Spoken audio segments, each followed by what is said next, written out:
Okay, good day sa inyo mga paps. Papakita ko po paano mag-install ng hazard switch. Paano ko in-install tong switch na yan ng hazard. So, nag-cut ako dyan para malagay ko yan. Testing muna natin ngayon. On natin yung ignition switch. On natin hazard switch. Then, cut natin. Yan. Kitang-kita. Gumagana yung hazard niya. Harap likod dyan. So, papakita ko rin mamaya kung paano ko nilagay yung switch niya kung paano ako nag-cut.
So, dito tayo sa flasher relay niya. Ayun yung stock niya.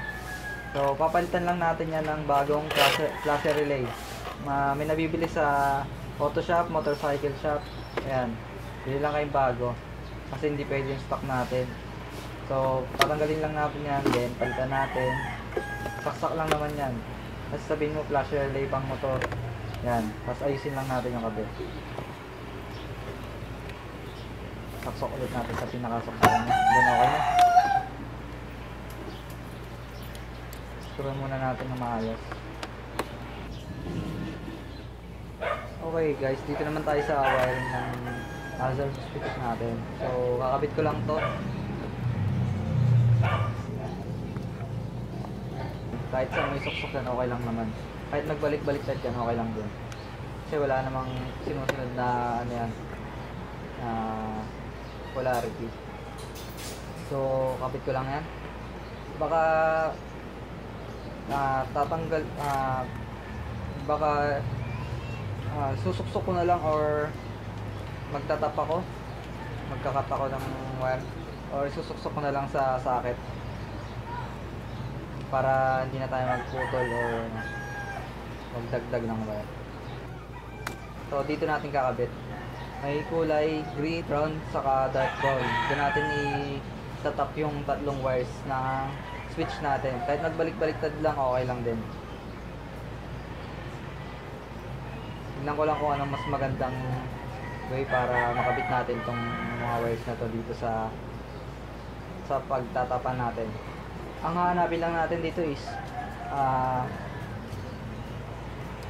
mga signal light.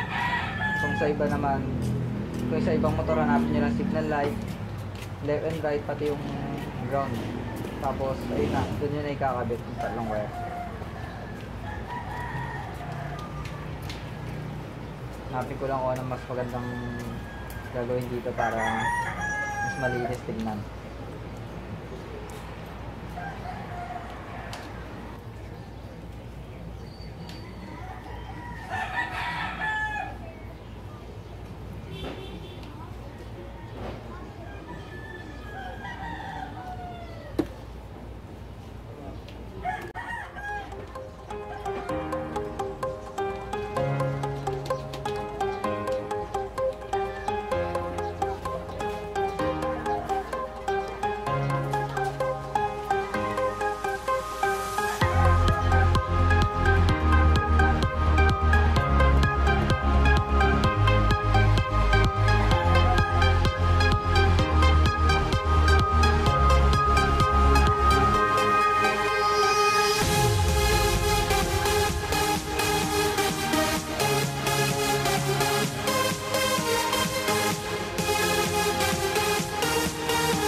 Pakita ko na yung wire na pinagtapan natin ng sa switch natin. So ayan yung wires na pagtatapan natin, green, white, brown, saka dark brown. Kahit magbalik-baliktad okay lang. Ayan yung itsura ng switch natin na naka-on na siya eh. Ayan, off natin, tapos on. Ayan, check sa likod, okay. Okay sa harap, okay sa likod. So okay na siguro. Ayusin ko na lang yung wire. Papakita ko na lang ng maayos. Tap ko lang saglit.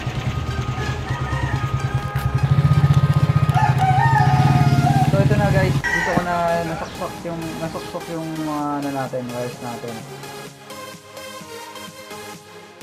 Ganun lang kadali yung tutorials ko. Sana may natutunan kayo. Ride safe sa lahat.